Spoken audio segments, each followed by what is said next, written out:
सोनापुर नाम का एक छोटा सा गांव था जहां सभी लोग मेहनती, ईमानदार और सादगी भरा जीवन जीते थे। वह एक खुशहाल गांव था जहां सभी लोग अपने परिवार के साथ सुख शांति और प्रेम से जीवन बिताते थे।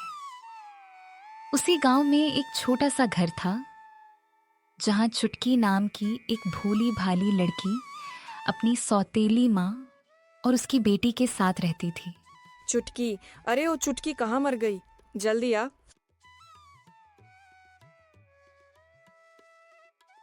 जी मैं आ गई। बोलिए, क्या हुआ? क्या तुम्हें मेरी आवाज सुनाई नहीं देती? कब से बुला रही हूँ और तुम इतनी आराम से चली आ रही हो। जी मैं बाहर काम कर रही थी, इसलिए आपकी आवाज़ सुनाई नहीं दी। इसी वजह से आने में थोड़ी देर हो गई।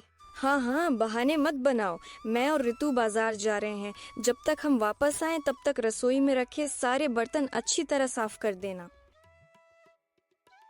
छुटकी के पिता की अचानक मृत्यु हो जाने के बाद उसकी सौतेली माँ उस पर अत्याचार करने लगी। वह चुटकी से सुबह से शाम तक घर का सारा काम करवाती थी, जबकि अपनी बेटी को कभी कोई काम नहीं करने देती थी। पिताजी, आप मुझे छोड़कर इतनी जल्दी क्यों चले गए? मुझे आपकी बहुत याद आती है। आपके जाने के बाद यहाँ मेरा कोई अपना नहीं रहा, कोई मेरा ख्याल नहीं रखता। इतनी मेहनत के बावजूद उसे कभी प्यार या सम्मान नहीं मिलता था। वह अक्सर अकेले बैठकर यही सोचती रहती थी कि आखिर उसकी जिंदगी कब बदलेगी और क्या कभी उसके दुखों का अंत होगा। अरे चुटकी, जल्दी जल्दी काम खत्म कर। इसके बाद तुझे रसोई का सारा काम भी करना है। जरा भी आलस किया तो आज खाना नहीं मिलेगा। जो छुटकी कभी अपने पिता की लाडली थी और राजकुमारी की तरह रहती थी, वही अपने पिता के निधन के बाद नौकरों से भी बदतर जीवन जीने पर मजबूर हो गई। छुटकी की सौतेली माँ उससे रोज घर का सारा काम करवाती थी। इतना ही नहीं, वह उसे अक्सर दूर के कुएं से पानी भरने के लिए भी भेज देती थी। दिन रात मेहनत करते करते छुटकी का जीवन दिन ब दिन और भी कठिन होता जा रहा था।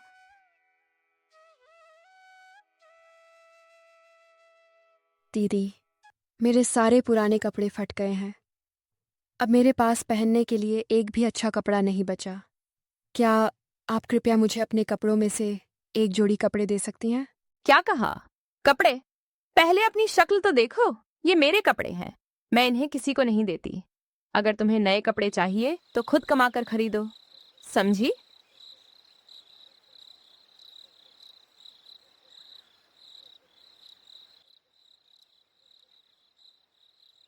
जहां एक ओर चुटकी की सौतेली माँ और उसकी बहन आराम से अपने बिस्तर पर गहरी नींद सो रही थीं, वहीं दूसरी ओर चुटकी जमीन पर बिछे एक पुराने बिस्तर पर लेटी हुई थी।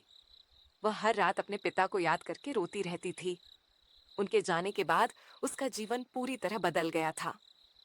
दिन रात दुख और तकलीफ सहते सहते अब उसकी आंखों से नींद भी कोसों दूर हो चुकी थी। एक बार की बात है, चुटकी घर की साफ सफाई कर रही थी। तभी उसकी सौतेली माँ गुस्से में उसके पास आई और बोली, क्या तुमने बाहर की सफाई कर ली है या सीधे घर के अंदर ही सफाई करने लग गई? पहले बाहर का आंगन और दरवाजे के सामने की जगह अच्छी तरह साफ करो, उसके बाद घर के अंदर का काम करना। लेकिन इस बार चुटकी चुप नहीं रही। उसने हिम्मत जुटाई, अपनी सौतेली माँ की आंखों में आंखें डालकर शांत लेकिन दृढ़ आवाज में कहा, मैं सुबह से लगातार काम कर रही हूँ। बाहर की सफाई भी मैंने ही की है और अब घर की सफाई कर रही हूँ। मैं कोई मशीन नहीं हूँ कि बिना रुके हर काम करती रहूँ। मैं भी इंसान हूँ, मुझे भी थकान होती है। अब मुझसे जुबान लड़ाने लगी है? निकल जा मेरे घर से। अगर 1 मिनट भी यहाँ और रुकी तो अच्छा नहीं होगा। 4-5 दिन बाहर रहोगी तब समझ आएगा कि जिंदगी कितनी कठिन होती है। अब तुरंत यहाँ से निकल जा। चुटकी ने बिना कुछ सोचे समझे उस घर से जाने का फैसला कर लिया। उसे पता था कि अगर वह इस घर में और रही तो उसकी सौतेली माँ उससे सिर्फ काम ही करवाएगी और उसे कभी जिंदगी में आगे बढ़ने नहीं देगी। इसीलिए उसने अपने आंसू पोंछे, हिम्मत जुटाई और हमेशा के लिए उस घर से निकल पड़ी। अब मैं कहाँ जाऊं? इस दुनिया में मेरा अपना कोई नहीं है, न माँ न पिताजी। अब मेरा सहारा भी कौन बनेगा?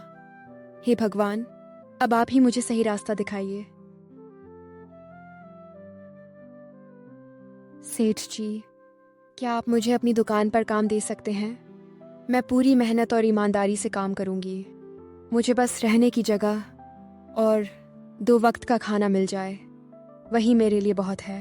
मुझे माफ करना बेटी, मैं तुम्हारी मदद करना चाहता हूँ, लेकिन मेरी दुकान पर लड़कियों को काम पर नहीं रखा जाता, इसलिए मैं तुम्हें यहाँ काम नहीं दे सकता। दीदी, क्या आपके यहाँ मुझे कोई काम मिल सकता है? मुझे घर का सारा काम करना आता है। मैं पूरी मेहनत और ईमानदारी से काम करूंगी। अभी मेरे यहाँ किसी काम की जरूरत नहीं है, इसलिए मैं तुम्हें काम पर नहीं रख सकती। बेचारी चुटकी दर दर की ठोकरें खाती रही। वह अपने गुजारे के लिए गांव में हर किसी से काम मांगती रही, लेकिन उसे पूरे गांव में कहीं भी काम नहीं मिला। कोई भी उसे अपने यहाँ काम पर रखने के लिए तैयार नहीं था। मानकर चुटकी अपनी आखिरी उम्मीद के साथ गांव के एक छोटे से चाय के ठेले की ओर बढ़ने लगी। उसके मन में बस एक ही उम्मीद थी कि शायद इस बार उसे कोई काम मिल जाए। जरा सुनिए, क्या आपके यहाँ मुझे कोई काम मिल सकता है? मुझे हर तरह का काम आता है। मैं पूरी मेहनत और ईमानदारी से काम करूंगी। बेटी, काम तो है, लेकिन पहले ये बताओ तुम कौन हो और इतनी छोटी उम्र में काम क्यों ढूंढ रही हो? मेरा नाम चुटकी है। मेरे पिताजी अब इस दुनिया में नहीं हैं। उनके जाने के बाद मेरी सौतेली माँ ने मुझे घर से निकाल दिया। तब से मैं गांव-गांव भटक रही हूँ। मैंने बहुत लोगों से काम मांगा, लेकिन किसी ने मुझे काम नहीं दिया। कृपया मुझे एक मौका दे दीजिए। मैं पूरी मेहनत और ईमानदारी से काम करूंगी। ये तो तुम्हारे साथ बहुत बुरा हुआ बेटी। चलो, मैं तुमको काम पर रखता हूँ। आज से तुम मेरे यहाँ काम करना, मेहनत और ईमानदारी से काम करना। यहाँ तुम्हें कोई परेशान नहीं करेगा। ये सुनते ही चुटकी के चेहरे पर इतने दिनों बाद पहली बार मुस्कान आई। लंबे समय से चली आ रही परेशानियों के बाद आज उसे एक नई उम्मीद दिखाई दी थी। अगले ही दिन सुबह सुबह चुटकी चाय की दुकान पर पहुंच गई। उसने पूरे मन लगाकर अपना काम शुरू किया। वाह, आज की चाय तो बहुत स्वादिष्ट बनी है। अरे रामू, यह चाय तो तुम्हारे हाथ की नहीं लग रही। आज इसका स्वाद कुछ अलग ही है। किसने बनाई है? अरे भाई, ये चाय मेरे हाथ की नहीं है। ये चाय इस गुड़िया ने बनाई है। आज से यही मेरी दुकान पर काम करती है। अपनी तारीफ सुनकर चुटकी मन ही मन बहुत खुश हुई। उसके चेहरे पर कई दिनों बाद एक प्यारी सी मुस्कान आ गई। उसे पहली बार महसूस हुआ कि उसकी मेहनत की किसी ने दिल से सराहना की है। देखते ही देखते चाय की दुकान पर ग्राहकों की भीड़ लगने लगी। हर कोई चुटकी के हाथ की बनी चाय की तारीफ कर रहा था।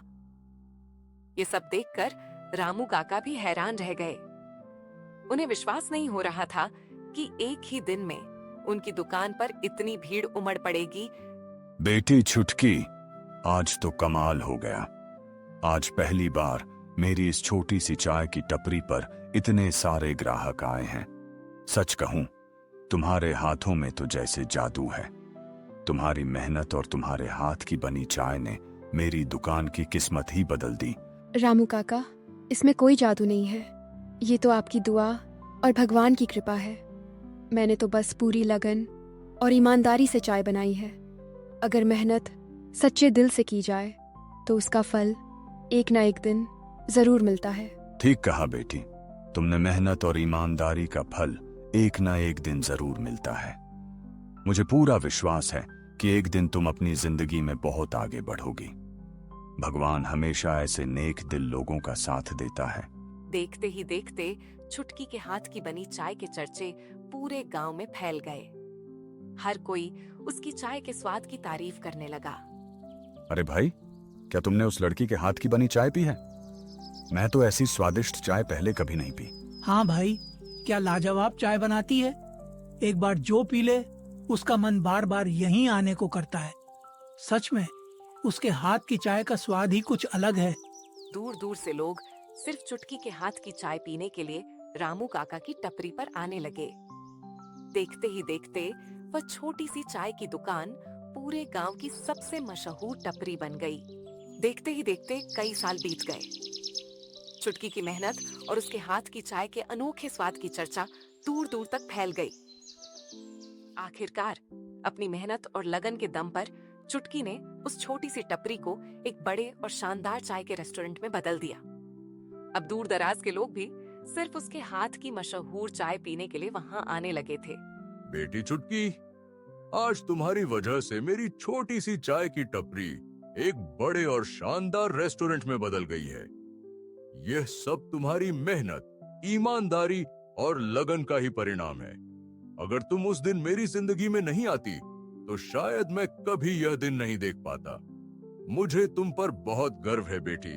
रामू काका, इसमें मेरा नहीं, आपकी मेहनत और विश्वास का भी बराबर का योगदान है। जिस दिन पूरी दुनिया ने मुझे ठुकरा दिया था, उस दिन आपने मुझ पर भरोसा किया और मुझे एक मौका दिया। अगर आप मुझे अपने यहाँ काम ना देते तो शायद मैं आज यहाँ तक कभी नहीं पहुँच पाती। इस सफलता में आपका भी उतना ही हक है जितना मेरा। चुटकी ने इतनी तरक्की कर ली कि पूरे गांव में सबसे पहले उसी के पास अपनी कार थी। उसकी मेहनत और सफलता पूरे गांव के लिए मिसाल बन गई। अरे बेटी चुटकी, तुम वापस आ गई। मुझे माफ कर दो बेटी, मैंने तुम्हारे साथ बहुत अन्याय किया। मैंने तुम पर बहुत जुल्म किए और गुस्से में आकर तुम्हें इस घर से निकाल दिया। आज मुझे अपनी हर गलती का बहुत पछतावा है। अगर हो सके तो मुझे माफ कर दो। मैंने तो आपको उसी दिन माफ़ कर दिया था जिस दिन आपने मुझे इस घर से निकाला था। अगर उस दिन आप मुझे घर से ना निकालती तो शायद मैं कभी अपनी ज़िंदगी में इतना आगे नहीं बढ़ पाती। आज मैं आपसे कोई शिकायत लेकर नहीं आई हूँ। मैं तो सिर्फ अपने पिताजी की तस्वीर लेने आई हूँ। वही मेरी सबसे कीमती निशानी है। चुटकी ने अपने पिताजी की तस्वीर बड़े आदर से उठाई और उसे अपने हाथों में थाम लिया। फिर उसने आखिरी बार पूरे घर की ओर देखा, हल्की सी मुस्कान दी और वहां से जाने लगी। आज वह उसी घर से सम्मान, आत्मविश्वास और सफलता के साथ विदा हो रही थी,